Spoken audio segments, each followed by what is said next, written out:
সদৌ অসম সংখ্যালঘু ছাত্ৰ ইউনিয়নৰ নৱনিৰ্বাচিত বিষয়ববীয়া আৰু সদস্যসকলে বুধবাৰে গৰিহদনত দায়িত্ব গ্ৰহণ কৰে। নৱনিৰ্বাচিত কাৰ্যনিৰ্বাহক সভাই কেইবাটাও প্ৰস্তাৱ গ্ৰহণ কৰে বুলি সদৰি কৰে আমচুৰ কৰ্মকৰ্তাই।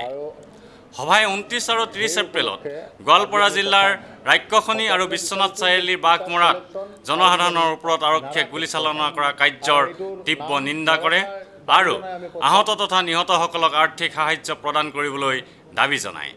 সভাই BTC অঞ্চলত থকা প্ৰায় 3500 শৰণাৰ্থী পৰিয়ালক পুনৰ সংস্থাপন দিবলৈও দাবী কৰে।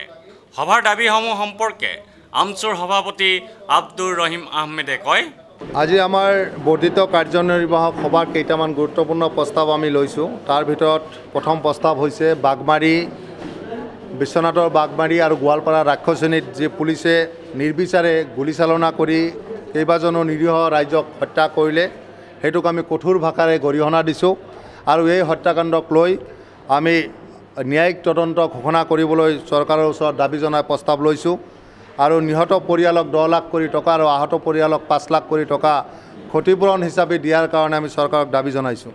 আমচুৰ দাবীসমূহৰ সমৰ্থনত অহা 22 মে তাৰিখে গুৱাহাটীৰ লক্ষীধৰ বৰা ক্ষেত্ৰত কেন্দ্ৰীয়ভাৱে 3 ঘণ্টীয়া ধৰ্ণা কাৰ্যসূচী আৰু 14 মে তাৰিখে প্ৰত্যেক জিলাৰ উপায়ুক্ত আৰু মহকুমাধিপতিৰ কাৰ্যালয়ৰ সন্মুখত 3 ঘণ্টীয়া অৱস্থান ধৰ্মঘট কাৰ্যসূচী গ্ৰহণ কৰিব বুলি আমচুৱে সদৰি কৰে।